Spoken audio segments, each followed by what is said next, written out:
बिस्मिल्लाहिर्रहमानिर्रहीम। अस्सलाम वालेकुम नाज़रीन, आप यूट्यूब चैनल देख रहे हैं। मैं इमरान खान हूँ। एंटी करप्शन के एक मुकदमे के ऊपर शीरी मज़ारी को गिरफ़्तार किया गया। ये पाकिस्तान तहरीक इंसाफ की साबिक वफाकी वज़ीर हैं और तहरीक इंसाफ की अहम रहनुमा है। इनको सबसे पहले क्यों गिरफ़्तार किया गया, पहले तो आप मुकदमा देखें जिस मुकदमे में उनको गिरफ़्तार किया गया है। ये मामला 70 की दहाई का है, यानी ये उस वक्त की बात है जब शीरी मज़ारी 6 साल की थी। 1972 में कुछ 800 कनाल ज़मीन जो थी वो बोगस कंपनी के नाम पे ट्रांसफ़र हुई थी और उन मामलात को तब से लेकर अब तक उठाया जा रहा था। और आज से कुछ अर्सा पहले इस मामले को 9 अप्रैल को एक रेफरेंस भिजवाया गया और ये deputy director anti corruption Rajanpur की हैसियत से ये डिप्टी कमिश्नर राजनपुर ने इस हैसियत के अंदर ये भिजवाया था रेफरेंस, और ये बताया गया कि असल रिकॉर्ड खुर्द बुर्द कर दिया गया था उस दौर में। और उसके बाद फिर इंक्वायरियाँ शुरू हुई। 2 दिन के बाद इसकी मंजूरी दे दी गई इस मामले की और फिर इसके ऊपर काम शुरू कर दिया गया। अब 1972 का मामला है, उस वक्त शीरी मज़ारी की उम्र 6 साल थी। इस मामले को अब तक आगे बढ़ाया जाता रहा। बकौल शीरी मज़ारी के उनको नहीं बुलाया गया। उनके घर वाले कहते हैं हमें नहीं पता कि बुलाया गया हो, कोई इंक्वायरी की गई हो, किसी जगह पे कोई समन आया हो, ऐसा कुछ नहीं। बल्कि हुआ ये कि अचानक पुलिस आती है उनके घर के बाहर, लेडी पुलिस उनके साथ थी। शीरी मज़ारी को ज़बरदस्ती गाड़ी में से निकाला गया और उनको घसीट के दूसरी गाड़ी में डालकर ले गए। उनकी बेटी ये कहती है कि मेरी माँ के ऊपर तशद्दुद भी किया गया है और मैं इनको नहीं छोड़ूंगी। ईमान मज़ारी वैसे ही बहुत बोल्ड हैं, खातून ख़ास तौर पे जो बलोच लापता अफराद हैं उनके बारे में वो बहुत बात करती हैं और पाकिस्तान की फ़ौज के खिलाफ खासा बोलती रहती हैं।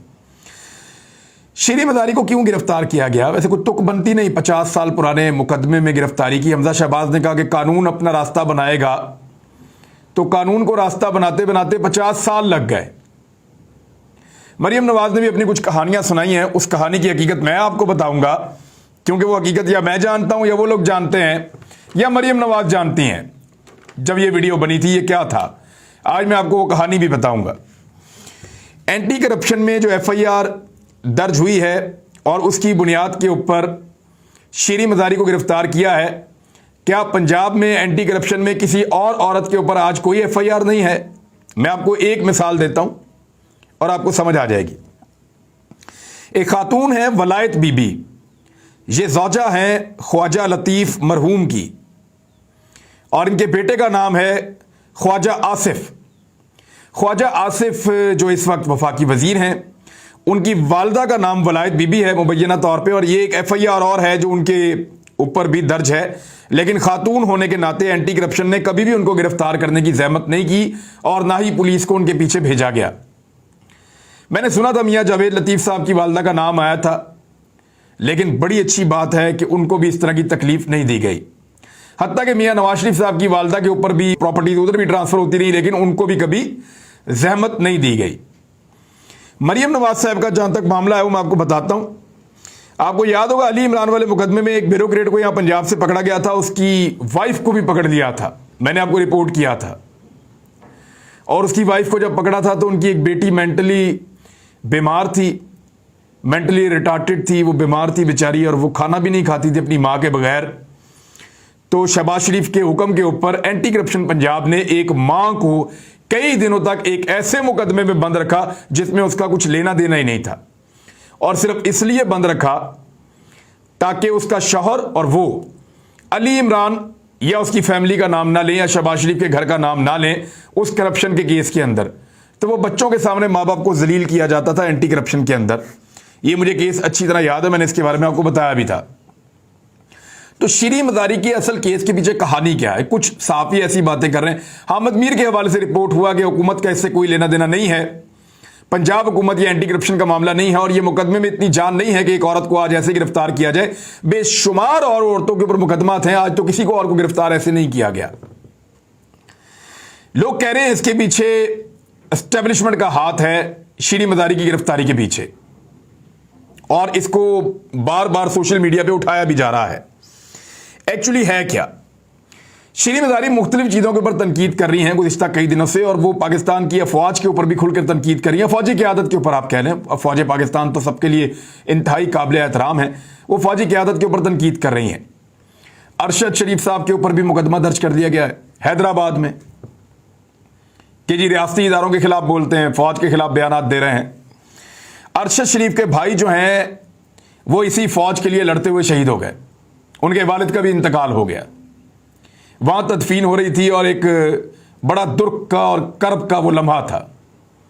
ये वो आदमी है जिसने पाकिस्तान के लिए कुर्बानी दी है, अपनी जान को खतरे में डालकर। यानी वो तो हम सब ये काम करते हैं, लेकिन अरशद शरीफ ने कमाल किया है। पाकिस्तान का कोई बॉर्डर, कोई एरिया ऐसा नहीं है जहां पे वो ना गए हों, जहां पे उन्होंने जाकर काम ना किया हो।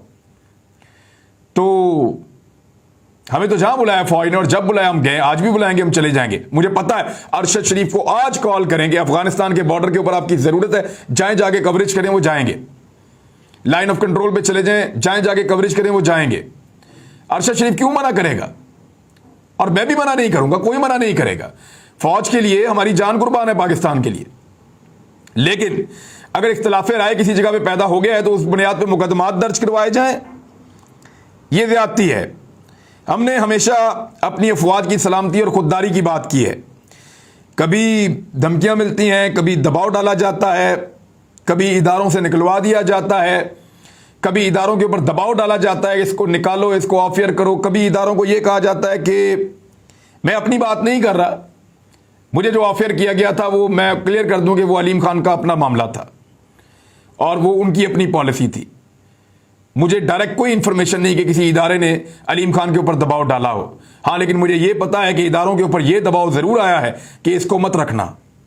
ये मैं जानता हूं, अच्छी तरह जानता हूं कि कौन कौन किस किस को क्या कह रहा है, मुझे पता है। लेकिन मेरा इदारा है, मैं नहीं चाहता कि उसके ऊपर मैं कोई एलिगेशन लगाऊं या कोई ऐसी बात करूं जिससे उसकी इज्जत के अंदर कमी आए। कोई बात नहीं है, राज़िक अल्लाह ताला की ज़ात है और उसने हमारे रिस्क का बड़ा अच्छा बंदोबस्त किया है। आपको भी रिस्क वही देता है, हमें भी वही रिस्क देता है। मुझे पता है कि कौन कौन कहां पे राब्ता करके क्या क्या कहता है कि इसको नौकरी पे रखना है या नहीं रखना। ये चीज़ें चलती हैं। तो हम किसी को अगर ये लगता है कि मैं आकर मिन्नतें करूंगा या कोई ऐसी हम बात करेंगे, तो हम नहीं करेंगे जनाब। अल्लाह ताला राज़िक है, वो सारे मामला जानता है और वही सबको खिलाने वाला है। अब आ जाए इस मामले में। पाकिस्तान तहरीक इंसाफ ने एहतजाज की कॉल दी थी, जबकि इस्लामाबाद हाई कोर्ट के अंदर जब गए पाकिस्तान तहरीक इंसाफ के लोग, तो उन्होंने रात 11:30 बजे तक ये कह दिया कि उनको पेश किया जाए शीरी मज़ारी को। जिस तरीके से उनकी भोंडे अंदाज में गिरफ्तारी की गई है, हुकूमत वक्त डिसोहन कर रही है इस सारे मामले को। हुकूमत वक्त का ये कहना कि जी हमें तो पता ही नहीं, हमारा ताल्लुक ही नहीं है। यानी ये क्या चल रहा है कि हुकूमत को पता ही नहीं, उनका ताल्लुक ही नहीं। हमजा शहबाज कह रहा है मैंने नहीं गिरफ्तारी करवाई, मुझे नहीं पता, फिर कह रहा है छोड़ दो उसको। यानी ये क्या चल रहा है? ये एंटी करप्शन पंजाब की है। अहम तरीन साबिक वफाकी वजीर को गिरफ्तार किया जा रहा है। अभी तक वो मेंबर कौमी असम्बली है बकौल पीडीएम की जमातों के। खुद तो वो नहीं मानते, लेकिन पीडीएम की जमातों के बकौल वो अभी तक मेंबर कौमी असम्बली है। इसके बावजूद उनको बगैर स्पीकर को बताए, बगैर वजीर आला पंजाब को बताए ऐसे गिरफ्तार किया जा रहा है, तो फिर किस पर शक किया जाए? इसका फायदा उठाकर कुछ लोग ये कह रहे हैं कि ये हुकूमत ने नहीं किया, ये ताकतवर हलकों ने और इदारों ने करवाया है और एक और लड़वाने की साजिश पाकिस्तान में की जा रही है। मेरे ख्याल में DGISPR को यह बात क्लियर करनी चाहिए कि शीरी मज़ारी की गिरफ्तारी हो या सहाफ़ियों के ऊपर होने वाले मुकदमात हों, और मुकदमात में यह कहा जाए कि वो इदारों के खिलाफ बात कर रहे हैं, तो इस बात को क्लियर करना चाहिए। इस बात के ऊपर जरूर उनको वजाहत देनी चाहिए DGISPR को, क्या वाकई उनके ऊपर ये एलिगेशंस लग रहे हैं और उनको एक ऐसे मामले में घसीटा जा रहा है जिसमें वो इन्वॉल्व हैं या नहीं, वही इसको क्लियर कर सकते हैं। दूसरी जानिब गिरफ्तारियों की जो फहरिस्तें बननी हैं लाहौर में, लाहौर की मैं आपको इतला दे देता हूं। इस्लामाबाद में IG चेंज किया गया है, मुख्तलिफ शहरों में कार्रवाइयां शुरू हो गई हैं। लिस्टें जो हैं वो मुरतब की जा रही हैं, लेकिन खुफिया अंदाज में की जा रही हैं।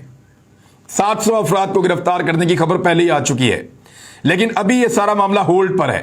पुलिस भी ये देख रही है कि पंजाब के अंदर जो हुकूमत है उसका लीगल स्टेटस क्या है। लीगल स्टेटस उनका अगर ये है कि वो हमजा शहबाज ही वज़ीर आला के तौर पे कंटिन्यू कर सकते हैं तो फिर तो ठीक है, लेकिन अगर लीगल स्टेटस ये है कि हमजा शहबाज वज़ीर आला नहीं है, तो फिर वो किसके अहकामात मानेंगे? ये एक बड़ा सवाल पैदा हो गया है। शाहिद खाकान अब्बासी के बाद राणा सनाउल्लाह साहब भी अब दबे लफ्जों में फौज को आवाजें दे रहे हैं। यानी राणा सनाउल्लाह साहब का अगर आप स्टेटमेंट समझें तो आपको पता चल जाएगा कि वो कहना क्या चाह रहे हैं। अगर हमें काम करने से रोका गया तो फिर जो जिम्मेदार हैं वो भुगते हैं। ये किसको कह रहे हैं? पीटीआई को तो नाम लेकर मुखातिब करते हैं। इमरान खान न्यादी तो वो अपने मुंह से कहकर बताते हैं कि इमरान खान न्यादी भुगतेगा, वो जिम्मेदार होगा। राणा सनाउल्लाह जो है वो किसी और को कह रहे हैं कि जो जिम्मेदार हैं फिर वो भुगते हैं अगर हमें काम करने से रोका गया। हम तो इलेक्शन में चले जाएंगे। अगर IMF के साथ मुआहिदा जारी नहीं रहता तो मुल्क की मईशत मुतासिर हो जाएगी। वैसे मेरी अंडरस्टैंडिंग के मुताबिक ये तो तबाह हो जाएगी, और जो मईशत का हाल है वो हमारा किया धरा नहीं है। ताहम अगर हमें काम करने से रोका जाएगा तो फिर जो जिम्मेदार हैं वो भुगतें, क्योंकि हम फिर अवाम की तरफ रुजू करेंगे। ये राणा सनाउल्लाह साहब एक धमकी लगा रहे हैं। दूसरी जानिब शहबाज शरीफ और हमजा शहबाज जब अदालत में पेश होते हैं तो वही FIA जो कल तक रोज ये कह रही थी कि गिरफ्तार करो, गिरफ्तार करो, फर्द जुर्म आयद करो, गिरफ्तार करो, फर्द जुर्म आयद करो, जो FIA रोज ये कह रही थी, आप देखें NRO कैसा होता है। एक FIA शहबाज शरीफ और हमजा शहबाज के वजीर आजम और वजीर आला बनने से पहले रोज ये कहती थी कि गिरफ्तार भी करें और फर्द जुर्म भी आयद करें। आज वही FIA उनके वजीर आजम और वजीर आला बनने के बाद जब दोबारा जाती है अदालत में तो वो कहती है कि नहीं, आप फर्द जुर्म आयद ना करें। मुकर गई FIA। ये है असल में NRO 2। अब भी अगर किसी को समझ नहीं आती तो उसकी अकल पे मातम किया जा सकता है। मरियम नवाज साहब ने आज बड़ा रोला डाला, और रोला डालते हुए उन्होंने कहा जी मेरी वीडियोस और जनाब वो वीडियो जो मेरी बनाई गई और इदारों को उन्होंने धमकियां दी, ये भी बता दूंगी, वो भी बता दूंगी, मेरे साथ ऐसे हुआ, मेरे साथ वैसे हुआ। वो जो सब कुछ मरियम नवाज के साथ हुआ है वो वीडियो कैसे बनी, किन हालात में बनी, किसने बनाई, किस वजह से बनाई, ये सारा कुछ मैं आपको अगले वीलॉग में बताऊंगा कि एक्चुअली गुड़िया बाजी के साथ क्या हो रहा था। अब तक के लिए इतने, अपना ख्याल रखिएगा, अपने इस चैनल का भी। अल्लाह हाफिज।